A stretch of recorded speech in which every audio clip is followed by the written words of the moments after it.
रमज़ान में गाजर का हलवा कौन बनाता है? जी, मैं बनाती हूँ। ये यूशा है जो इस वक्त 5 किलो गाजर को अकेले बेचारा छोटा बच्चा छील रहा है और इसने बड़ी सफाई से छीला था।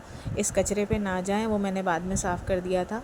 और अच्छे से गाजरों को धोकर फिर मैंने 5 किलो गाजर थी और मेरा कुकर छोटा था तो मैंने आधा आधा करके इनको गलाया था।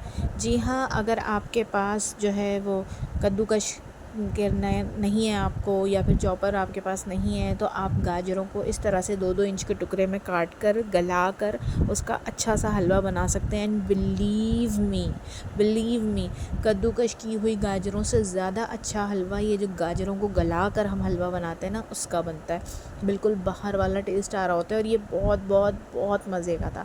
तो 5 किलो गाजर का हलवा मैं रमज़ान में क्यों बना रही हूँ, उसका रीज़न ये है कि मेरे हस्बैंड को गाजर बड़ी पसंद है। वो सब्ज़ी वाले को ऑर्डर करके आए थे कि तुमने मुझे फ़्रेश 5 किलो गाजर ला के देनी है। उस बेचारे ने ला के भी दे दी, लेकिन फिर हम मसरूफ़ियत की वजह से बना नहीं सके और रमज़ान आ गया। तो अब रमज़ान आ गया और ये गाजर ख़राब ना हो जाए तो मैं जल्दी जल्दी इसको बना रही हूँ।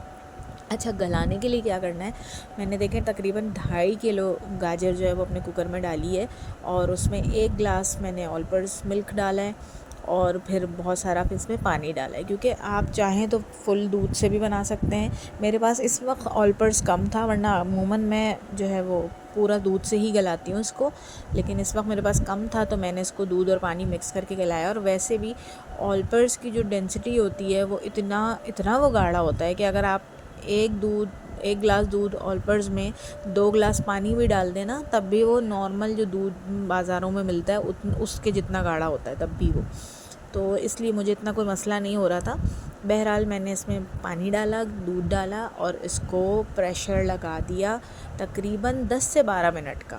ज़्यादा नहीं लगाना है, 10 से 12 मिनट में गाजर सब्ज़ी है जल्दी गल जाती है, तो 10 से 12 मिनट का प्रेशर काफ़ी है। प्रेशर कुकर यूज़ करते हुए आपने बड़ा ख़्याल रखना है। और अगर आप इसको सिंपल पतीली में गला रहे हैं तो आप इसको आधे घंटे से 40 मिनट तक गलाएंगे।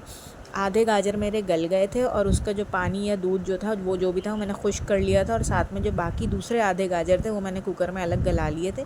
अब मैं इसको अपनी मीठे वाली पतीली में डाल रही हूँ। मेरी अम्मी हमेशा जहेज़ में मीठे की पतीली अलग से दिया करती थी, जिसमें हम तकरीबन 5 किलो मीठा बना सकते हैं।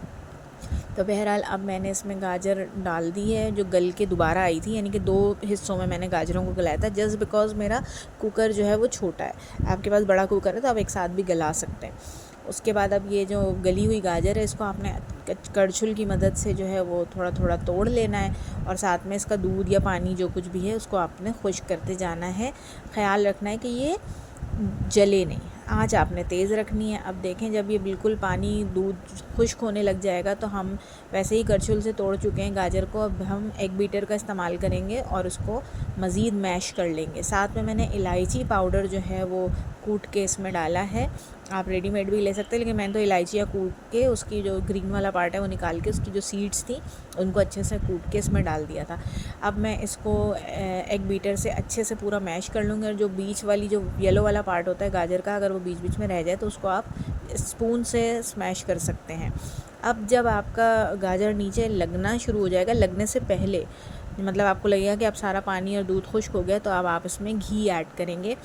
घी फिर मैंने इसमें ऐड की है और उसके बाद मैंने इसमें 1 पाव चीनी ऐड की है। अब चीनी का जो पानी होता है वो भी निकलेगा और उसके खुश्क होने तक आपको इसको पकाना है। अब ये खुश्क हो चुका है और आप देख रहे हैं पतीली छोड़ रहा है। ये जो गाजर है इसने पतीली छोड़ना शुरू कर दी जब हम इसको चला रहे हैं। तो आप साइडों पे देखें पतीली जो है वो छूट रही है, इसको कहते हैं कि ये अच्छे से भुना गया है। तो अब आपने क्या करना है, इसमें खुश्क दूध डालना है अच्छे से। अब आप बोलेंगे कि मैं ऑल पर्पस को ही प्रमोट करती हूँ, चाहे क्रीम हो, दूध हो या खुश्क मिल्क पाउडर हो, मैं ऑल पर्पस का ही डालती हूँ। तो भाई मैं कोई ये पेड प्रमोशन नहीं कर रही, मुझे पसंद है ऑल पर्पस और मैं हमारे घर में ऑल पर्पस ही यूज़ होता है। अच्छा, खुश्क दूध डाल के आपने चलाना नहीं है। जो भी मेवे आपके पास पड़े हुए वो भी आप इसमें ऐड कर दें और इसको छोड़ दें थोड़ी देर के लिए। बिल्कुल भी आपने चूल्हे को चलाना नहीं है और आँच यहाँ पर आपने कम कर देनी है, क्योंकि आपका हलवा अच्छे से भुना चुका है। हलवे के भुनने की पहचान ये होती है कि पतीली छोड़ना शुरू कर देता है। आप देख रहे होंगे घी ऊपर आ गई है और अब आप इसको चलाएंगे थोड़ी देर छोड़ने के बाद, क्योंकि हमें इसमें लम्स रहने देना है। हर चीज़ में हम कोशिश करते हैं कि लम्स ना रहें, लेकिन इसमें हमें लम्स रहने देना है। जो खुश्क दूध या मिल्क पाउडर का था, क्योंकि वो खोए का काम करता है एक तरह से। ठीक है, अब आपने इसको अच्छे से चलाकर अच्छे से मिक्स कर देना है, नीचे लगना नहीं चाहिए। और अब आपने जो है ना वो चूल्हा बंद कर देना है बिल्कुल। अब इसको आपने ठंडा होने के लिए छोड़ देना है। यहाँ तक आपका गाजर का हलवा बिल्कुल तैयार है। अब जब ये बिल्कुल ठंडा हो गया है तो मैंने इसमें आधा किलो खोया ऐड किया है, जो कि मैंने बाहर से मंगवाया था।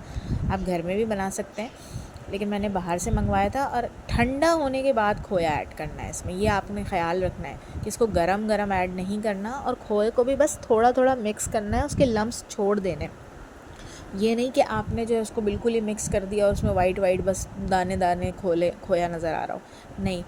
आपने बिल्कुल इसको छोड़ देना है। और बस ये आपका मज़ेदार सा गाजर का हलवा रेडी है। मेरी इस रेसिपी से ज़रूर बनाइएगा और बनाने के बाद मुझे कमेंट ज़रूर कीजिएगा कि ये आपको कैसा लगा।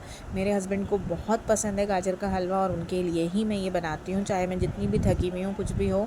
और 5 किलो क्या, अगर वो मुझे 10 किलो भी बोलेंगे तो मैं उनके लिए बनाऊँगी। और अब वो थोड़ा थोड़ा करके अफ्तारी के बाद रात में खा लिया करते हैं। मैं क्या करती हूँ, मैं इनको डिफरेंट बॉक्सेस में करके फ्रीज़ भी कर देती हूँ, ताकि बार बार गर्म करने की वजह से ये ख़राब ना हो। तो इस तरह से आप इसको स्टोर भी कर सकते हैं, और छोटे छोटे बॉक्सेस में स्टोर करके आप एक एक बॉक्स को निकाल के गर्म कर करके आराम से खा सकते हैं। आपको मेरी आज की रेसिपी कैसी लगी ज़रूर बताइएगा। रमज़ान चल रहे हैं, अपनी दुआओं में मुझे याद रखिएगा। अल्लाह ताला हम सब की इबादतों को कबूल फ़रमाए। अल्लाह हाफ़िज़।